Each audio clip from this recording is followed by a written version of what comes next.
Before we get to the video, check out my Patreon linked in the description of this video, where for $5 a month you get exclusive content such as sneak peeks at projects like upcoming videos, dioramas, stop motions, photography. You'll get a shout out in videos like this one. I also take video requests. You can see behind the scenes of my stop motions in toy photography, as well as exclusive stop motions in photography. Again, you get all these perks on my Patreon for $5 a month. Link to join in the description of this video. Now let's get to it. What's up, you guys? Thank you for clicking on this video. So as you can tell by the title, we have some interesting news and updates to discuss. So without further ado, let's get right down to it. So first up here, let's discuss a little update JaAm 17 gave yesterday at the time of this recording. So he says here, like Noon setting can confirm, Onslaught and Armada Sideways go up for pre-order December 3rd. So, if you guys remember, like maybe a week and a half ago, I covered it on the channel that Noon said that Age of Prime's Onslaught and Sideways would be revealed and go up for pre-order at some point in the month of December, and Age of Prime is reassuring that, and he even gave us a date of tomorrow this time around, which I am hyped for this, guys, for Sideways, to be clear. I'm only hyped for Sideways. If you guys have been watching me on the channel for the last, month and a half, that Onslaught, there's been a lot of stuff that I've exposed about that figure that really doesn't make it worth $100, at least in my opinion, you know. But Armada Sideways, I'm really hyped to see this figure. Hopefully, you know, that new Voyager class price point is a little hard to swallow, I'm not gonna lie. But I've been waiting for a new Armada Sideways update for years now, and I am so excited to get this guy. The headmaster gimmick, his motorcycle, the design of him, it is just fantastic. The character, how he was handled in the cartoon, I just love everything about Sideways. So I really hope this is a good figure and at least semi-feasible for the new Voyager price point. I mean, he's got to come with the two headmasters and his weaponry, and I'd assume he'd be a decent size, probably around the same height as maybe Armada Red Alert, or slightly shorter. I think that would be correct scaling for him, but I can't remember. To be honest with you guys, I haven't seen the cartoon in a year and a half or something, but really excited to get this Sideways revealed and pre-order him tomorrow. Okay, so TFW, thanks to Pixel Master on the boards, we have a full look at the A-level wave for Studio Series Orion PACS TF1 and Bumblebee from Devastation. If you remember, I covered on the channel not too long ago that there were the square images of them, but it wasn't the full look of the figures, and now we have that for both of them. And I gotta say, these look like really solid releases. You know, deluxe class is like $30 now, but I would have to say that these do look better than a lot of recent deluxes, in my opinion. There's been some good deluxes, but these just seem a lot more put together, and that's probably because they're A-level wave, and also, you know, it's Orion PACS and Bumblebee. It's the A-list characters. You know, Hasbro probably wanted to go all out for these characters.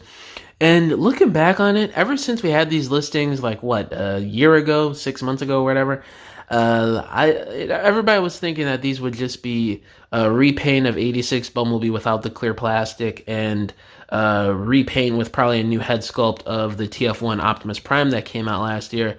But no, we were all mistaken. And I feel a little dumb that I didn't put the theory out there on the channel that, you know, since this is A-level wave, and since this is the main characters that Hasbro sees in their eyes, at least, of Bumblebee and Orion PACS / Optimus, why wouldn't they go the extra mile and give a new mold for Bumblebee and give an extensive retool for TF1 Orion PACS? So, yeah, I mean, looking back on it, I shouldn't have been too surprised with the context clues we had about this wave. But, you know, seeing this actually realized, it's like, man, this is kind of crazy that they did this for these figures. Now let's talk about Orion PACS a little bit here first. So he's got that mining weapon that you see in the movie that looks absolutely great. Love that gold paint on it. The overall silhouette, sculpt, and the paint, where it is at least, looks really nice on him. The only real downside that I could see just based off this image here is, again, he seems to be lacking a little bit of paint here and there, but nothing too crazy. The head sculpt looks good. He just looks really solid. You know, the truck mode looks accurate enough to what we see in the movie. So I really don't have any complaints outside of some nitpicks about paint here for this guy. And Bumblebee, but he comes with a good amount of weapons. They look like the 86 Bumblebee weapons, but I'm not sure on that. They just look like they're not painted silver. But everything else on this guy looks completely new. The only thing that is kind of, well, there's two things that I'm gonna nitpick about this figure that I see. So the head sculpt, it looks a bit drab for G1 Bumblebee. You know, he's supposed to be this young, well, Bumblebee in general. He's supposed to be this young Autobot and kind of sort of happy-go-lucky. You know, he's got that positive attitude towards him all the time. So I think having this drab expression on his face, and he also looks a little too old and puffy in the face. You know, he looks like some 35-year-old that just got fired from his corporate job. He doesn't look like some 20-year-old that just got hired to the Autobots 1,000 years ago. You know, I just don't really see that youngness to him. But you know, the head sculpt isn't bad. I mean, maybe if you're in the heat of war and you're fighting like this big, huge Decepticon seeker, you wouldn't have a huge smile on your face. You'd be a bit more serious looking. So, I mean, it's not bad if you do like setups or photography or stop motions where he's like in battle.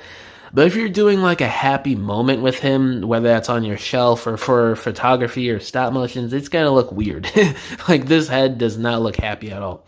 And my other nitpick with this is the hollowed out forearms due to what looks to be transformation. It's that classic flip out hands from the forearm for transformation. And it is what it is. I mean, it's not terrible. It's a convenient way of transforming things how we've seen for decades now. So I'm not against it. It's just that I wish that, considering this guy is like a small deluxe, he's obviously a mini bot, I wish they would have went towards the budget a little bit more with this guy and added a flip out panel so you could cover up that gap, because it does look a bit ugly, I'm not gonna lie. And you know, you do miss out on wrist swivel too due to that version of a transformation for the arms. So it's really not the most ideal situation to me. But again, it's not the worst thing in the world. It's just something that doesn't really look the greatest. But yeah, guys, that's all the little news and updates I wanted to cover in this video. Let me know down below. How do y'all feel about this Orion PICS and Bumblebee? And are you guys hyped for the reveals tomorrow for Sideways and Onslaught? And yeah, guys, thank you for watching this video. Catch y'all in the next one. Bye!